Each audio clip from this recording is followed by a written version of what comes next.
Hello दोस्तों, बहुत बहुत स्वागत, अभिनंदन एक बार फिर से RDXGS गुरु में। दोस्तों, हम प्राचीन भारत का इतिहास पढ़ रहे हैं। उसमें लेक्चर नंबर 19 आज शुरू करेंगे। ठीक है, क्या पढ़ रहे थे? मौर्योत्तर काल पढ़ रहे थे ना। पार्ट 1 पढ़ लिया था, तो मौर्योत्तर काल पार्ट 2 आज पढ़ेंगे। तो पहला क्वेश्चन शुरू करते हैं। कला की गंधार शैली निम्न समय में फली फूली। कुषाणों के समय, गुप्तों के समय, अकबर के समय, मौर्यों के समय। तो कुछ के जो गंधार शैली है वो कुषाणों के समय देखो, कनिष्क के काल में कला क्षेत्र में दो स्वतंत्र शैलियाँ थी। कौन सी? एक गंधार शैली और एक मथुरा शैली। तो कुषाण था कनिष्क। ये ऑप्शन हो जाएगा। अगला, निम्नलिखित में से कौन सही सुमेलित नहीं है? तो कुषाण ताम्र और स्वर्ण मुद्राएं हमने कल पढ़ा था, ये सही है एकदम, बिल्कुल राइट है। उसके बाद गुप्त, ये स्वर्ण और रजत, ये पढ़ा था, सही है। सातवाहन स्वर्ण मुद्राएं, ये गलत है। क्या था फिर, ये बताऊंगा अभी। कुलचरी स्वर्ण रजत और ताम्र तीनों हैं, ये सही है। सातवाहन क्या था? देखो, सातवाहन शासकों ने स्वर्ण के सिक्के नहीं चलाए थे, बल्कि उन्होंने किसके चलाए थे? चांदी और तांबे और शीशे के सिक्के। सातवाहन ने शीशे के सिक्के चलाए थे, सोने के सिक्के इन्होंने नहीं चलाए थे। सी ऑप्शन गलत है, गलत ही पूछा था। ठीक है, चलो गलत है। सूची 1 को सूची 2 से आपको मिलाना है। गंधार कला इसमें से मिलाना है। किसे संबंधित है गंधार कला? तो गंधार संबंधित है भैया कुषाण से। तो क्या हो गया? सी, मतलब 3 हो गया पहले में। जूनागढ़ अभिलेख किसका है? रुद्रदामन का, 4 हो गया। उसके बाद मिलिंद पन्नो क्या है? मेनेंडर। और तक्षशिला पथिक क्या हो गया? 3 4 1 और 2, 3 4 1 2 है कहीं? ये रहा सी ऑप्शन। चलो अगला शुरू करते हैं। अफगानिस्तान का बामियान क्षेत्र प्रसिद्ध है, किसके लिए प्रसिद्ध है?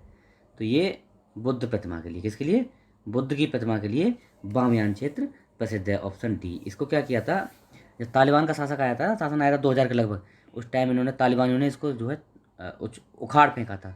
यहाँ बुद्ध की मूर्तियाँ थी तो उनको नष्ट कर दिया था, इसलिए फेमस हुआ था उस टाइम। ठीक है, चलो अगला। जो कला शैली भारतीय और यूनानी यानी ग्रीक आकृति का सम्मिश्रण है, कौन सी है वो?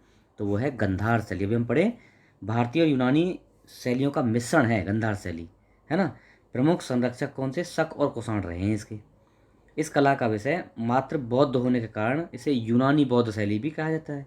इंडो ग्रीक शैली भी कहते हैं, ग्रीको रोमन शैली भी कहते हैं। ठीक है, तो सी ऑप्शन।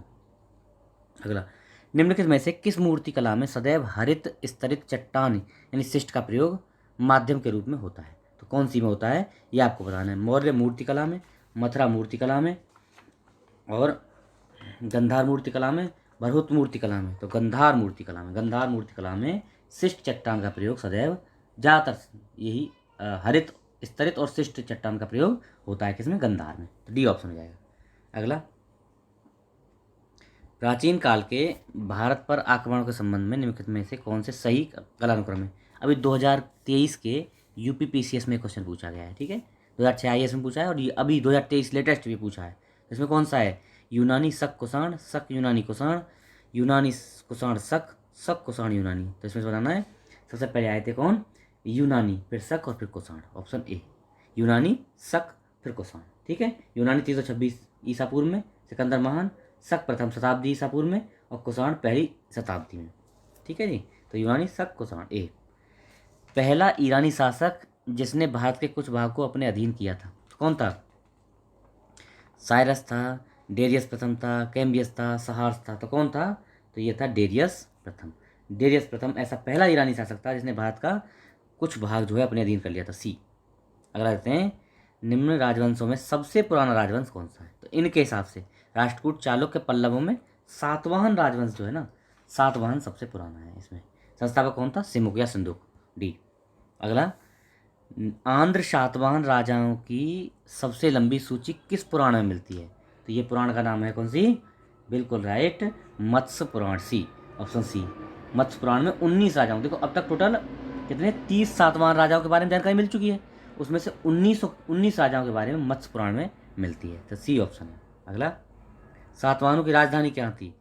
तो नांदेड़, दुर्ग, नालदुर्ग, अमरावती। तो देखो सातवाहनों की प्रारंभिक राजधानी देखो अमरावती है इसके हिसाब से। तो सातवाहनों की वास्तविक राजधानी प्रतिष्ठान या पैठन थी। पुराणों में इस राजवंश को आंध्र भृत्य या आंध्र जातीय भी कहा गया है। आरंभिक राजधानी, इनकी जो प्रारंभिक राजधानी थी वो अमरावती थी, बाद में प्रतिष्ठान पैटर्न बन गई थी, है ना। तो ए ऑप्शन हो जाएगा। अगला, निम्नलिखित शासकों में से किसके लिए एका ब्राह्मण प्रयुक्त किया गया है। तो कौन था? गौतमी पुत्र सत्यकर्णी। सातवाहन शासक था गौतमी पुत्र सत्यकर्णी। नासिक अभिलेख में इसको एका ब्राह्मण यानी अद्वितीय ब्राह्मण या ब्राह्मणों का एकमात्र रक्षक कहा गया है। कौन सा ऑप्शन? C option. अगला, निम्नलिखित को सुमेलित करना है आपको, तो करिए। सुंग, अब राजधानी के हिसाब से बताना है आपको। सुंगों की राजधानी कहाँ थी? पाटलिपुत्र। तो कौन सा होगा? 4। सातवाहनों की पैठन, अभी पढ़े हम लोग, पैठन 3। उसके बाद कदम्ब की बनवासी, कदम्ब बनवासी। और चंदेलों की महोबा। ठीक हो गया?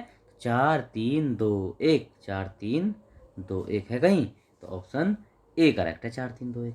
ठीक है, चलो अगला देखते हैं। नीचे 2 वक्तव्य दिए हैं और आपको बताना है कौन सा सही है गलत है। अच्छा, सातवाहन काल में संस्कृत के साथ प्राकृत एवं अन्य लोक भाषाओं का विकास हुआ। मतलब संस्कृत का तो हुआ, अन्य लोक भाषाओं का भी विकास हुआ। सही है बात? बिल्कुल राइट है। सातवाहन राजाओं ने साहित्य रचना के लिए संस्कृत तथा अन्य लोक भाषाओं को अपनाया, इसलिए अन्य का और संस्कृत का साथ साथ विकास हुआ। सही है? बिल्कुल सही है। इसमें ऑप्शन ए सही है। ए और आर दोनों सही, और व्याख्या भी करता है। ठीक है, ए ऑप्शन सही है। अगला, निम्नलिखित में से कौन सा युग्म सही सुमेलित नहीं है? अब आपको बताना है कौन सा। नासिक गौतमी पुत्र सतकर्णी उससे संबंधित है, बिल्कुल राइट है, संबंधित है। हाथी गुम्फा खारवेल का है, बिल्कुल सही है। भीतरी पुलकेशन द्वितीय का है, नहीं, यही गलत है, इसी गलत है। गिरनार रुद्रदामन प्रथम का, तो किसका है भैया ये? भीतरी। देखो, भीतरी स्तंभ लेख जो है गुप्त शासक स्कंदगुप्त का है, स्कंदगुप्त से संबंधित है।